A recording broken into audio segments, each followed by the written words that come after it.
नमस्कार, मैं स्वामी अध्यात्मानंद शिवानंद आश्रम अहमदाबाद से आपकी सेवा में उपस्थित हूँ। आपकी सेवा, उसका अर्थ यही है कि हमारे राष्ट्र की सेवा, विश्व की सेवा। I am thine, thou art mine, thy will be done. हे ईश्वर, मैं आपका हूँ, आप मेरे हैं, आपकी इच्छा के मुताबिक हो। प्रसन्न रहे। एक बात, हमारी आर्ष प्रार्थनाओं को देखें। सर्वेषां स्वस्ति भवतु, सर्वेषां शांतिर्भवतु, सर्वेषां पूर्णं भवतु, सर्वेषां मंगलं भवतु, सर्वे भवन्तु सुखिनः, सर्वे सन्तु निरामयाः, सर्वे भद्राणि पश्यन्तु, मा कश्चित् दुःखमाप्नुयात्। असतो मा सद्गमय, तमसो मा ज्योतिर्गमय, मृत्योर्मामृतं गमय। ओम पूर्णमदः पूर्णमिदं पूर्णात् पूर्णमुदच्यते पूर्णस्य पूर्णमादाय पूर्णमेवावशिष्यते। ओम शांति शांति शांति। सबका हो कल्याण, सब रहे सुखी, कोई ना हो दुखी। पूर्व में, पश्चिम में, उत्तर में, दक्षिण में, पहाड़ों में, समुद्र में, वन में, जंगल में, जन जन के जीवन में शांति हो। कोई भूखा ना रहे, कोई रोगी ना रहे, कोई बिना वस्त्र के ना रहे, कोई बिना अध्यापन के, शिक्षा के बिना ना रहे। ऐसी कामना करो, एक सुदृढ़ विचार करो। बात क्या है? बात मैं बताता हूँ। दूसरे विश्व युद्ध के बाद में हजारों युद्ध बंदियों को छोटी छोटी जेलों में रखा गया। एक एक जेल में एक एक बैरक होता था। जैसे हमारे यहाँ 3 टायर होता है ना, ऐसा उनका 5 टायर। एक लंबा होके बंदा सो सकता है, वो करवट नहीं बदली कर सकता है, उसके पास में दूसरा, तीसरा, चौथा। आपने उनकी छवि कभी देखी? वो अस्थि पिंजर रहे, हड पिंजर रहे वो लोग। आंखों में नूर नहीं था, बाल उखड़े उखड़े थे, चेहरे पे पिचके हुए हैं, पेट पिचके हुए हैं, और आपके चमड़ी के नीचे केवल हड्डियां। न केवल बड़े बूढ़े, किंतु बच्चों की हालत थी। उनको भोजन नहीं था, उनको पानी नहीं था, उनको सूरज की रोशनी नहीं थी।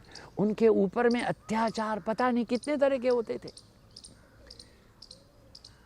धीरे धीरे करके एक एक लोग मर रहे थे।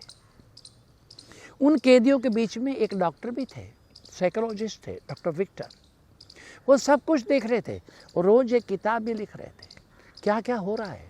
उनको पता नहीं था कि ये किताब बाद में करोड़ों के दाम में बिकेगी, किंतु वो लिख रहे थे क्योंकि वो देख रहे थे कि रोज 4, 6, 8, 10 लोग मर रहे।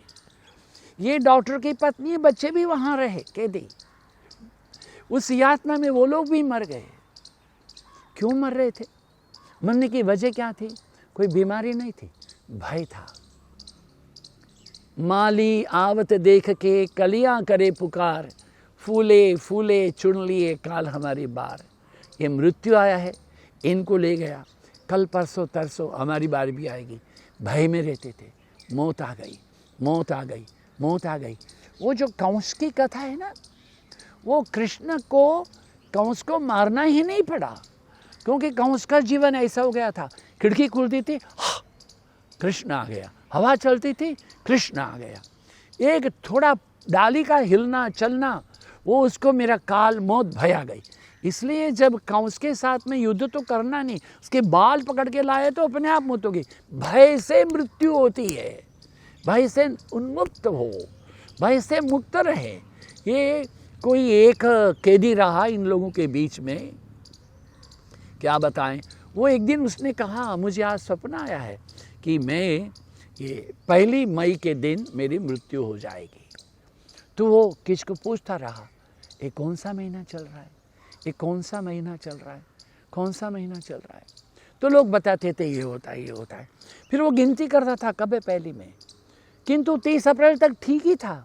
1 मई को मर गया, भय में मर गया। मैं नहीं बचूंगा, तो ये भय मत करो। आपकी ऊर्जा को बढ़ाने के लिए अच्छा अध्ययन करो, अच्छी किताबें पढ़ो, दिन रात टीवी में इतने मरे, इतने बीमार, इतने घायल, उसको देख के आपकी मनोअवस्था को दुर्दांत मत करो।